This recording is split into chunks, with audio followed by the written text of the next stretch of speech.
Good afternoon. Welcome to the 4 p.m. briefing for October 6th. I'm Lillian Govis, Director of Communications and Public Engagement for Buncombe County. We're here today in Black Mountain to provide an update as our community responds to the devastating aftermath from Hurricane Helene.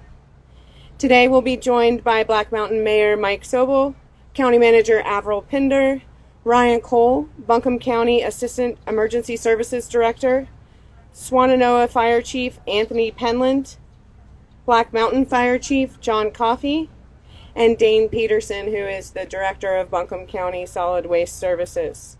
I'll turn this over to Mayor Sobel, who will introduce you to our town. Thank you very much. What a beautiful day to be here. We look around and everything looks normal. Unfortunately, when we look out down at the river, it's not. But I do want to go ahead and say what a wonderful team that we have here. Fire department, police department, public works. They've done just a fantastic job in pulling this together. We've also created a volunteer corps that will start going ahead and matching up people that have come in that want to go ahead and offer their services, and then those that need the services. I want to thank the citizens for the way that they've responded with the fact that we didn't have any power, and yet it got to be where they learned how to do alternate merge. It took several days, but at least they picked it up. And that's one of the things that helped out. The last thing I want to say is that because of the fact that we're now through the search and rescue, what we're going to be looking at now is a long-term recovery.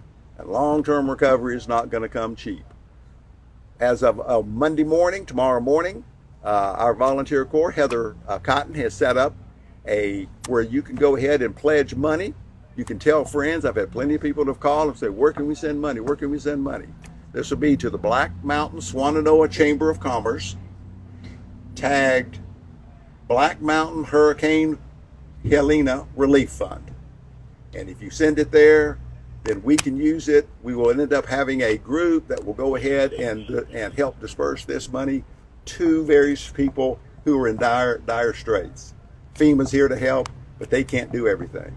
So we've got to pick up part of that tab too. Again, thank you all for coming. Thank the county. And I'm going to turn it over to Avril.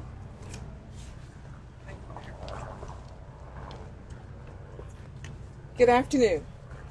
I'm glad we're here in Black Mountain today to update our community on where we are now that we're 10 days into the response to this horrific natural disaster. As you can see, this beautiful town is just one example of what makes Buncombe so special.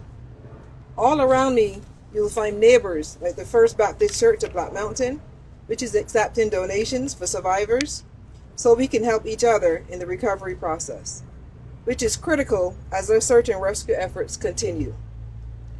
Also helping in those efforts is FEMA, whose representatives are out in our community helping get community members impacted by Helene connected to assistance.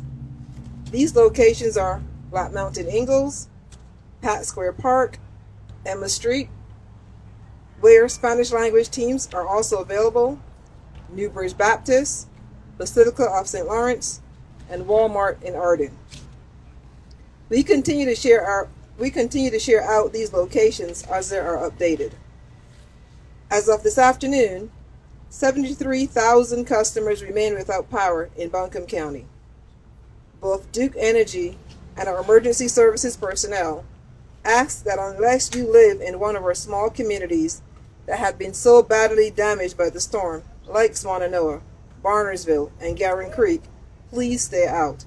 The traffic volume is severely impacting crews' ability to respond.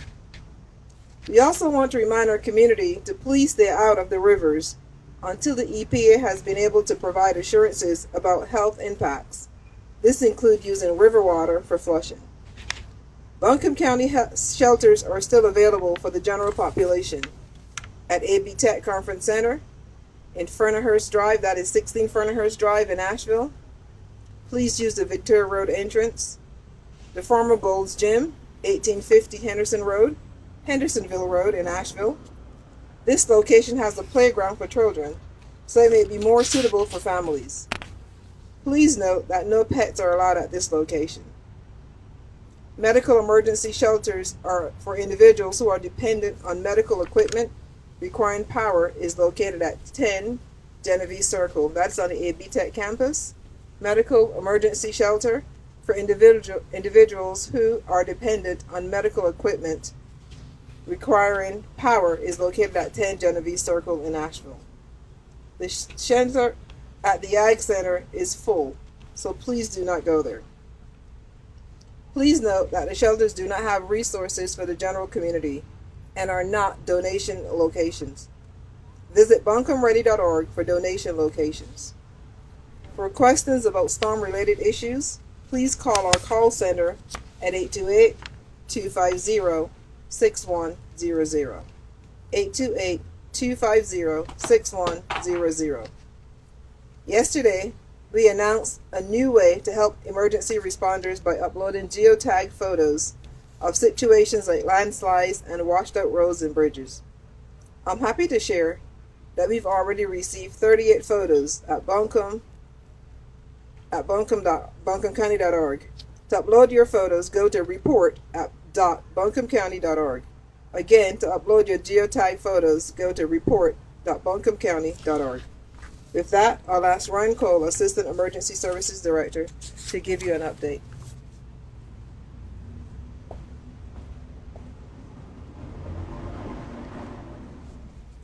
Good afternoon, everyone. Just want to give you a little bit of updated information from emergency services and what we have going on.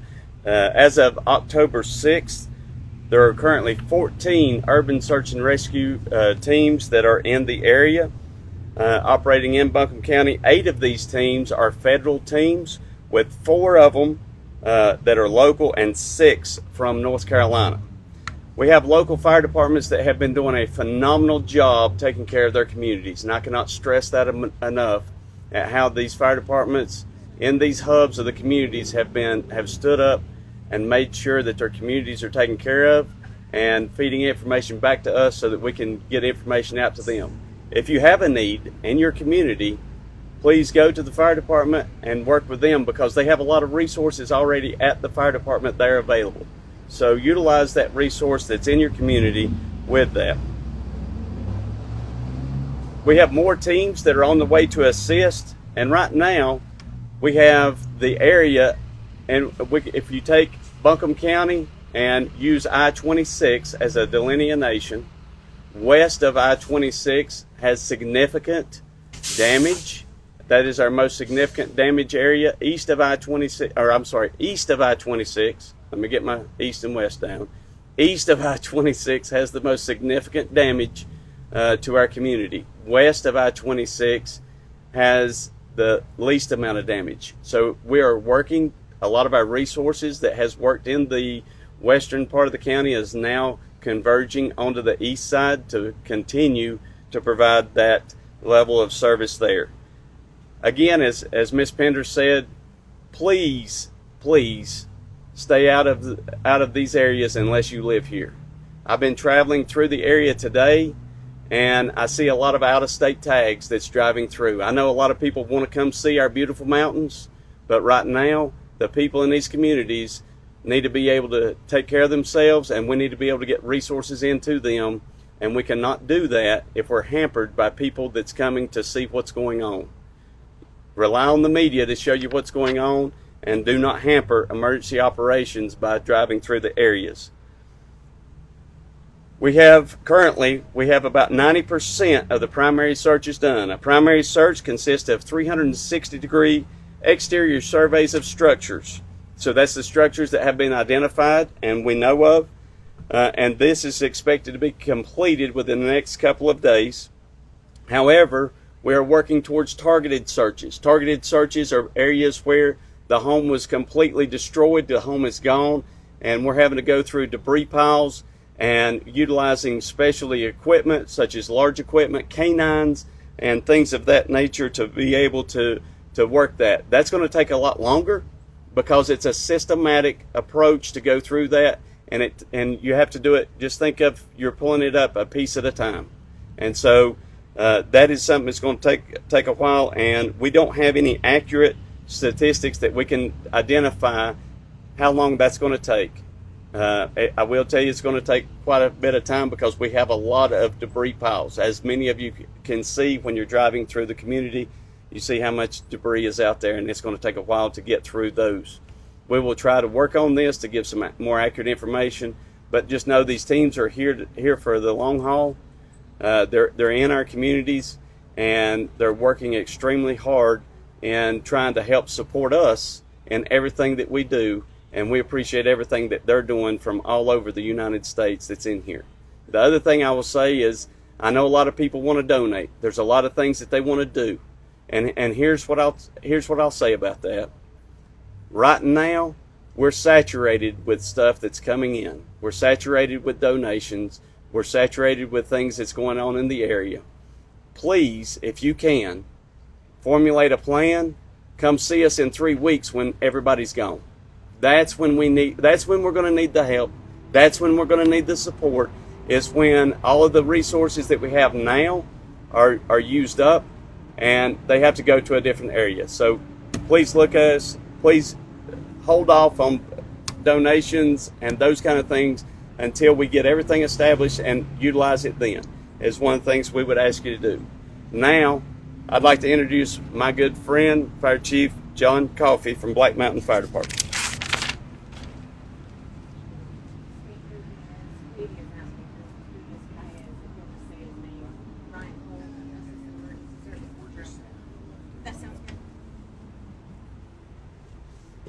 Thank you, Assistant Director Ryan Cole. Sorry. A bit taller than most. So, my name is John Coffey. I'm the Fire Chief of Black Mountain. To my left is the Public Works Director, Jamie Matthews, and to my right is Police Chief Steve Parker. The reason they're standing with me right now is because we started this together and we're going to end it together. We started our EOC the night before the storm and prepped. And I'm just going to give you a rundown of Black Mountain Fire Department and where we are right now. We prepared for a hurricane that had come through here in 2004. So we were familiar with the damage and the areas that were flooded. We reached out to those communities. We sent out notices for early evacuation to get those people to safety prior to the storm.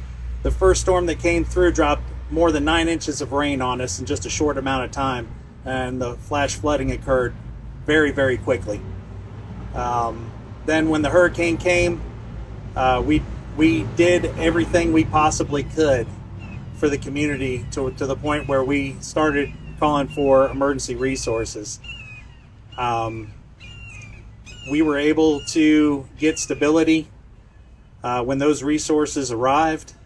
The police chief and I and the public works director, we pulled everything together in our unified command. Once we got a handle on the situation, we notified our town manager, Josh Harold, was with us every step of the way, helping us keep things organized and helping us get everything that we needed to accomplish our missions. Through those missions, the police chief was able to secure the town, secure resources, and keep the citizens safe, secure our pods. Public Works Director, him and his crew have been working night and day without stopping to try and get our basic needs back in order so we can function as a town. My guys at the fire department and our resources that have come from all over, not just the state but the country. And there's so many to name, but without them, we couldn't accomplish these missions. We've been able to bring 450 people to safety. We have moved from our rescue and search and rescue operations to recovery efforts at this time. We are pushing towards other departments for their needs and trying to help them allocate the supplies they need to continue their missions. We are still answering calls of service at this time on top of everything else. We're doing welfare checks. The first couple days we had ground search and rescue units going on foot in inaccessible areas, and we made 100% contact with our entire community on the first primary search. On the fourth day, we started secondary contact. Because of the limited shelters in the area, we were providing food and water for those that were able to shelter in place, and continued those lines until more shelters were available. We still have folks currently sheltering in place, but we are keeping them well supplied until things improve. Our Public Works Director was able to get, what is it, Jamie, 90% of the roads? 90% of our roads open for accessibility for emergency vehicles. Our police chief is still working very hard to keep this community safe from anyone wanting to do harm to the community in any way, shape, or form. We are able to provide any services that we can to our neighboring fire department, because without our neighboring fire departments, these missions aren't going to be successful. So we got to continue to provide them the resources that they need as well. We are right now as well, we ask people in the community that if their home is damaged to hit the breakers in their homes, and if they need assistance, we're going out there and showing them how to hit the main breaker, because once we start getting power in the area, I do not have the resources to be fighting multiple structure fires. So we're trying to be very proactive. We had our guys go through all the damaged homes and disable the power meters and cover those up with meter covers and duct tape, whatever possible. So when the power does come back on, we can try and mitigate those multiple structure fires. Also, we've done trietary searches as well. So we're keeping those lines of resources for our people that are still in inaccessible areas, checking on them, doing the welfare checks, and still answering calls for service. But I just want to thank all of those resources that have been provided to us, because without them, we would not have been able to do and get where we are today. But as of now, I can strongly speak for the town that we are wanting to push our mission forward to helping those beyond the limits of this town and fire district and get our society back to where it needs to be. Fellas, am I missing anything? Nope, you're good. All right. I'm going to turn it over to my colleague and brother in service, Chief Anthony Penland of Swannanoa Fire Department. Thank you.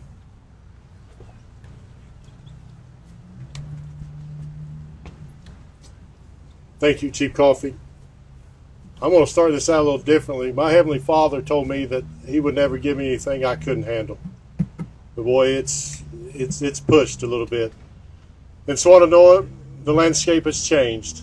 You can see from the pictures, but we've been on the ground there for several days. I made it through 2004 when Hurricane Francis and Hurricane Ivan came through, and we knew we had some flood-prone areas.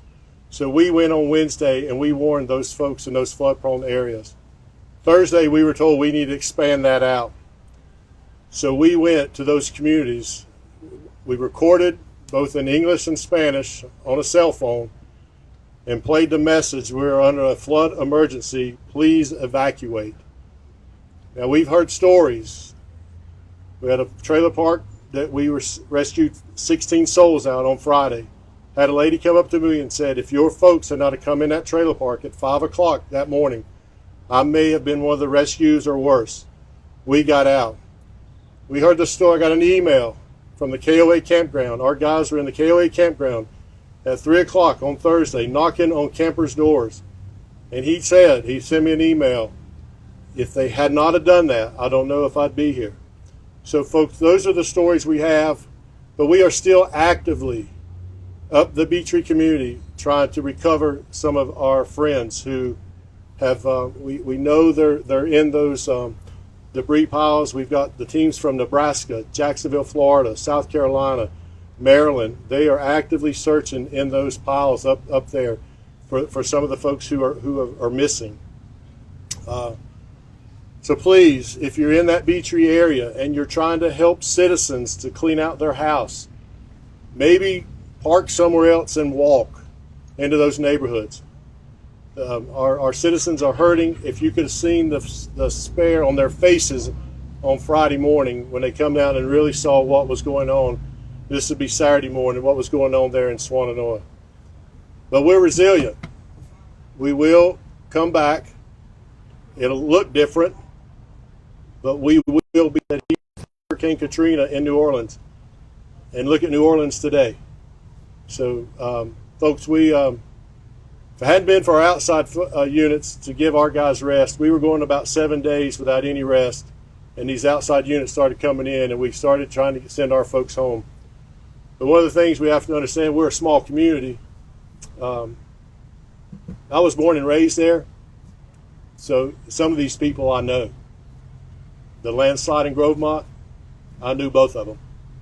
So it's taken a toll on our folks. I don't know if you heard about the dam scare at Beetree on Sunday. It took a toll on our folks then. And so we've got some mental health folks in to try to help our folks get through this.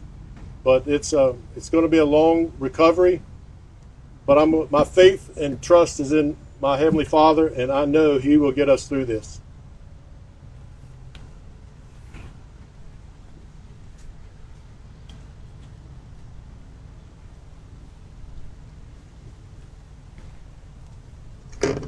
Next, we'll hear from Dane Peterson, Buncombe County Solid Waste Director. Thank you.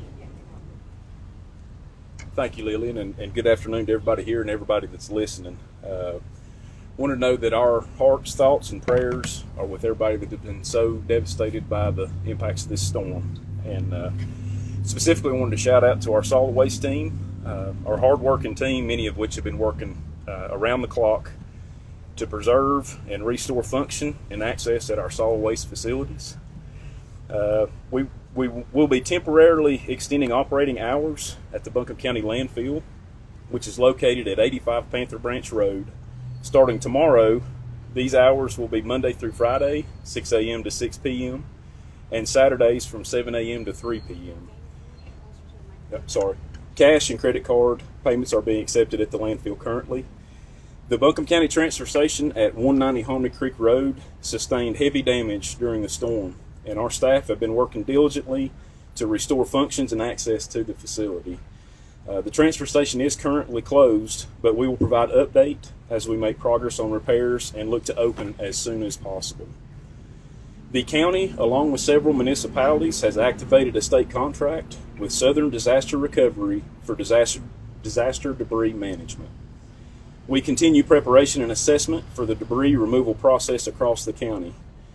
We know that there are millions of cubic yards of disaster debris this storm has generated, and this will be a long process to get this material collected and managed appropriately. We anticipate the disaster debris removal process to begin this month, mid-October, and we will work hard with all of our partners in this monumental cleanup project. I would like to take a moment specifically to help promote an upcoming employment opportunity with our disaster debris monitoring company, Debris Tech. Debris Tech is targeting to hire local people to do this collection monitoring work.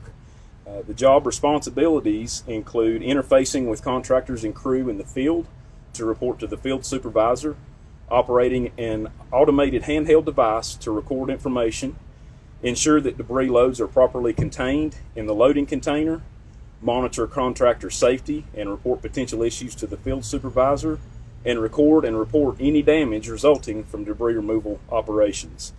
We'll make sure this is available, the link to the job application. You can apply online at www.debrisjobs.com.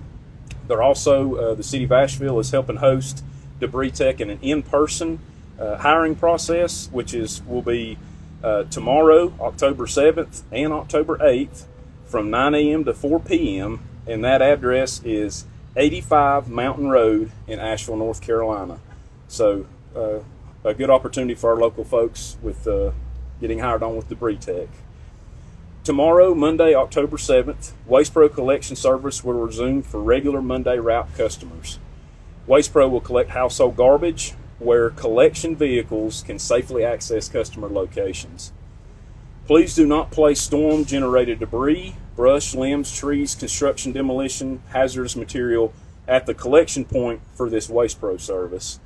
This service will continue to be for bagged household garbage only. Recycling collection service is temporarily suspended while repair work is underway at the recycling process facility. If needed, subscribers may use their Waste Pro recycling cart for additional bag trash space as needed. Also, tomorrow, October 7th, Waste Pro will operate a household bag trash drop-off location at Lester Elementary. I'm so thankful that we've got so many people from out of town coming here, but you're going to tell on yourself real quick if you say Leicester. Okay, it's Lester. So there'll be a drop-off location at Lester Elementary School from 8:30 to 3 p.m. And the address to Lester Elementary is 31 Gilbert Road in Lester. And I want to say thank you to Waste Pro for continuing to be a partner in services to our communities. Thank you.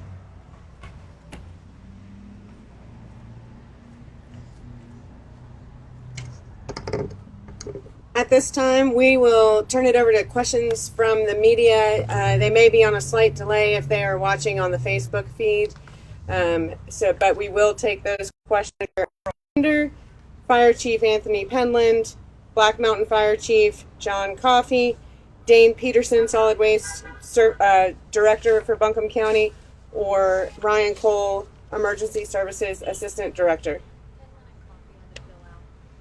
I just learned that our fire chiefs had to leave, so unfortunately, I just heard they're coming back. That's a great example of how everything is fluid here in Buncombe County as we're reporting out. Question?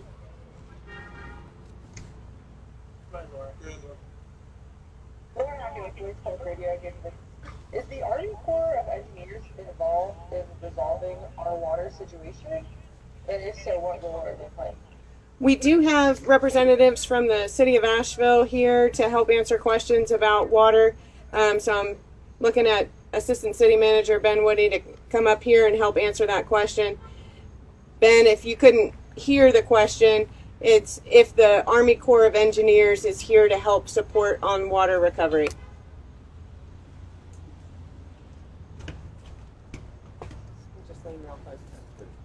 Hey, good afternoon, Ben Woody, Assistant City Manager with the City of Asheville. And yes, the Army Corps of Engineers has been engaged. Thank you. And they are here providing support as well as an official from the Environmental Protection Agency. Thank you. There were 160 city water employees, and online the city has said that there are also other contractors involved, including the Army Corps of Engineers, which we serve. How many people are currently engaged in ensuring these water systems? Good question. The question from Laura is how many people overall are involved in the water recovery process between the city's staff and other agencies who are here supporting? Do you have that number? I can only give it for this. Thank you for that question. Today I can only give it for the city staff. We have approximately 160 water employees that are involved. I want to say the department probably has about 170 positions. So again, the number fluctuates, but all I can answer for today is water department employees. And again, remember, part of the response is also occurring through 4 local contractors, so they too are supporting the recovery effort. And again, I don't have employee numbers for our local contractors. Can you name those contractors? Yeah, I know. I can. Would you like me to state the contractors? Yes. You can hold the mic. Okay. Hold that for a second.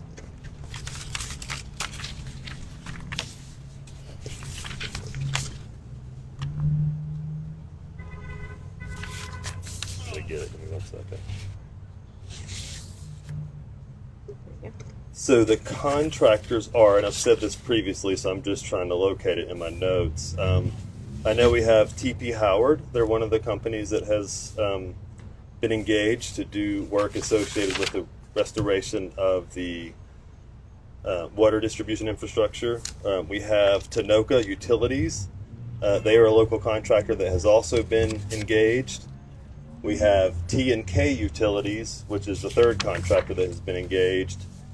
And there is a fourth one, and I feel, I really wish I could find that fourth one because I definitely want to say their name and give them credit. But we do have 4, and we can be prepared to share that information. And the city will be back with us tomorrow for our community briefing to share another update with some photos on the water restoration process. Yeah, it's a couple of our water costs water here. I'm sorry to make you get up and down, Ben. But Ben? just had a few questions about non-potable water. We have folks wondering what updates there are on non-potable water, and we also have folks kind of wondering if they're okay or not to use river water for flushing. We can answer the question on river water for flushing. Our public health officials have discouraged people from using river water to flush toilets until the EPA can come in and do a full assessment on the water quality and the public health potential impacts that may be there. So please don't use toilet water. Please don't use river water to flush your toilets. And please continue to stay away from the river and riverbanks until the EPA can come in and do their thorough assessments on the river and the areas around the river. Second part of the question about non-potable or non-potable water. I see Avril standing here. Thanks, Lillian. So in collaboration with the City of Asheville, we've been working on a solution for non-potable, and we're finalizing those details now. So we don't have all the details worked out, but we would have an answer for you by tomorrow of where and how you can get non-potable water. But working with the City of Asheville to really get a solution for our community, and we're very close on that. We're just finalizing our details tonight, so we can give you an answer tomorrow at tomorrow's briefing. We have a clarifying question in the chat. Someone wants to know if creek water is okay. At this time, we are discouraging use of rivers and creeks that are connected to the Swannanoa River and the French Broad River for flushing toilets, non-potable water, also called gray water. At this time, it is discouraged to use that for flushing toilets. Thank you so much, Lillian. One more follow-up. We have been hearing reports of fire departments pumping river water for non-potable water distribution. Is that true? I've got Assistant Emergency Services Director Ryan Cole here to provide an update on that question. Okay, I think the question was, do fire departments use river water or lake water, anything of that nature? Absolutely. We use that whenever we're fighting fires out in the community, because that is, especially during this time when we do not have access to fire hydrants, they have the ability to go pump out of the rivers, ponds, streams, even a swimming pool, to be able to get water into the truck to be able to fight fire with. So we have, and we also have additional tankers that we carry that water with in the county in multiple facets to be able to provide that water to shuttle it if we do have a fire. Just to clarify, this is Laura Lee at BPR. Just to clarify, you're saying that volunteer fire departments that are using that water to distribute to people to flush their toilets should refrain from doing that? Because that's what we understand is happening. No, the non-potable water for that, I was talking about, they're using that they can use that water to be able to fight fire with. What we're working on is another resource to be able to get that. They're not pulling the water out of those areas that Lillian spoke of before that we're aware of. We will check and make sure that that's not the case, but for non-potable water, we're using other locations to be able to get that from.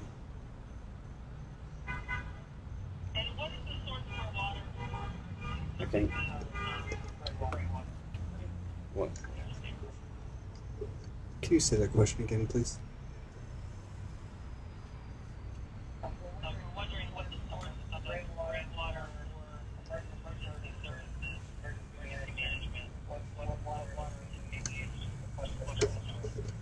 Okay. So to repeat the question, what are the sources being used from emergency services for the non-potable water? Non-potable water that we are giving out, we're getting that from areas where there is municipal water that might not be completely cleared yet, where we can pull that from fire hydrants in other areas.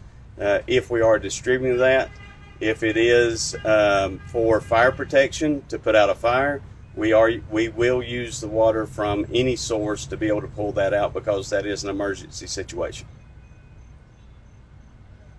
You had a question for Ben in regards to water alert.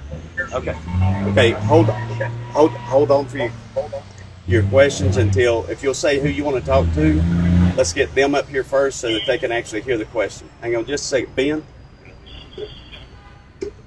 I'm not sure I'm going to be able to hear the question, but I'm going to try.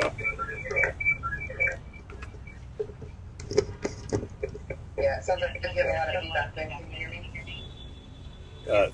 I'm hoping that somebody can help me hear your question. We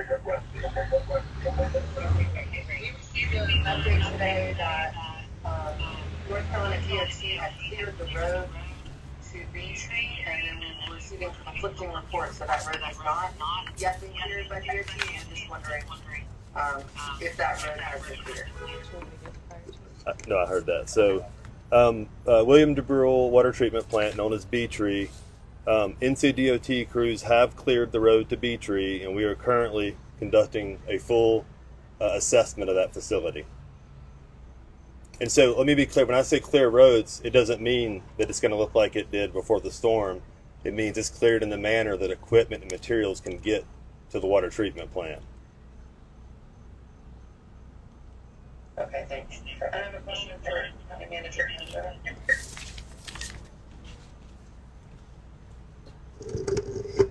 One moment, she's approaching the podium. Go ahead with your question.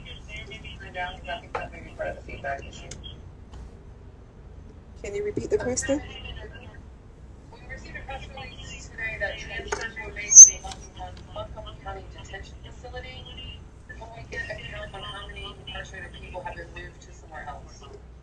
I do not have that answer on me, and I'm looking. I don't see the sheriff with us this afternoon, so I'll have to get that answer for you later today or tomorrow.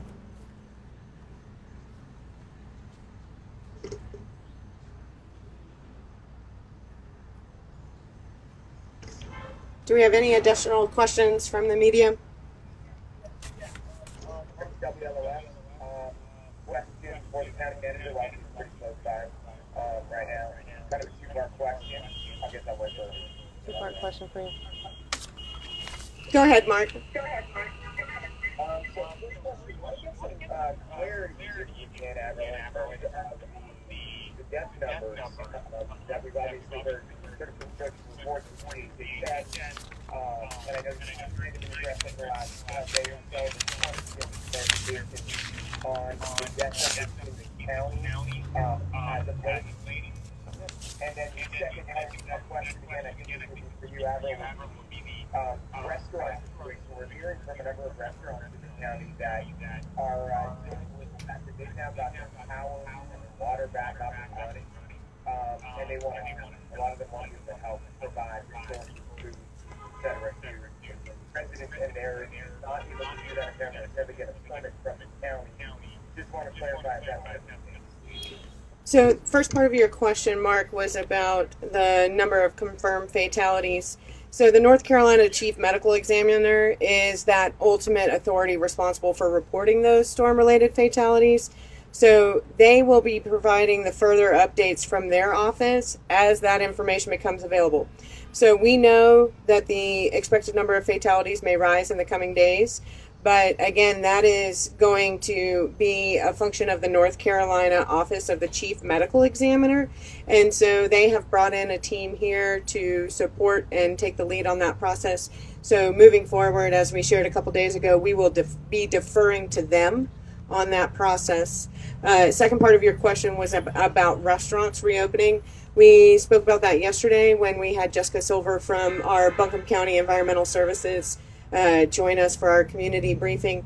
We do have our staff who are working with those restaurants who are beginning to regain services to get them up and running under their emergency plans so that they can begin not just helping support the community but starting to reopen to the community as a whole. And so our restaurant staff who are in our environmental services office will be working with those restaurants that are ready to get back online.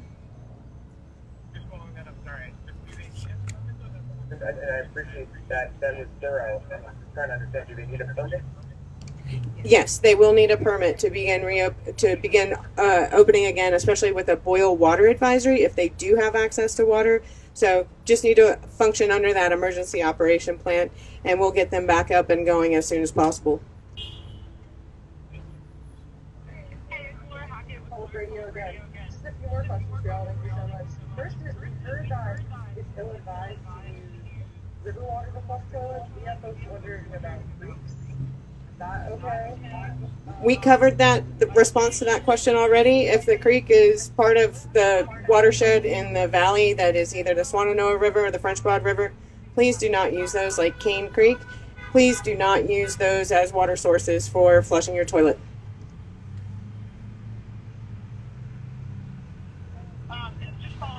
I'm wondering why we're doing out in Buncombe today.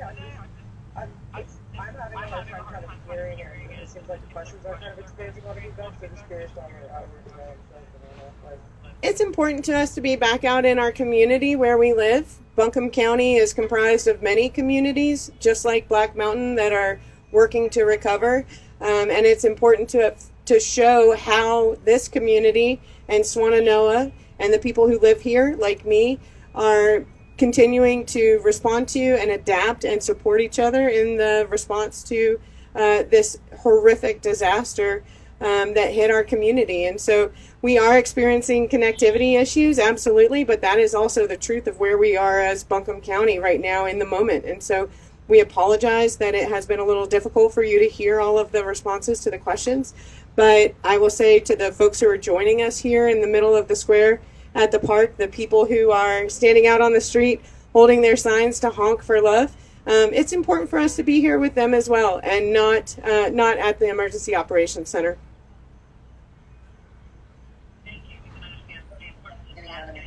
Also, I'm sure you can understand the importance of many thousands of people trying to listen across the region. I had a question dropping back to the restaurant issue. How many inspectors do you have, or people who issue these permits?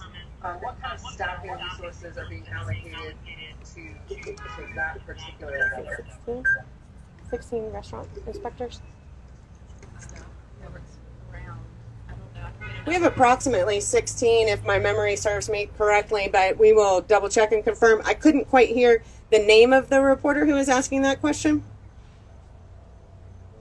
Laura Lee? Okay. We'll get that to you, Laura Lee.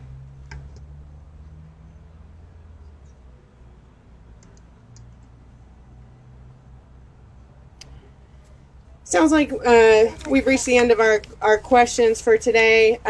Moving forward, bit of housekeeping. We will be moving this briefing. I know Stacy said 4 o'clock yesterday. We want to make sure we're getting information out to the community at such an hour that they will be able to take that information and share that and use it to get access to the goods and services and support from other organizations. So moving forward, this briefing will take place at 11 a.m. daily. 11 a.m. daily. We'll share that information out as well. But 11 a.m. daily is when this press briefing, community briefing, will move to. Tomorrow, we will be joined by Election Services Director Corrine Duncan, who will give us an update on where we are for the 2024 general election. Long story short, we will have an election and we will vote in the general election here in Buncombe County. So she'll give a little bit more details on that. We will also be joined by Vic Isley with the Tourism Development Authority and Public Health. So we will look forward to, and of course, the City of Asheville for our Monday, Wednesday, Friday City of Asheville water updates with Ben and other colleagues from the City of Asheville. So we will look forward to sharing more community updates at that time. We thank you for tuning in. Thank you, Black Mountain, for hosting us today. It's great to see the people out and the dogs and the neighbors helping neighbors. And it gives us a little bit of positivity moving forward in our response to this catastrophic disaster. Thank you.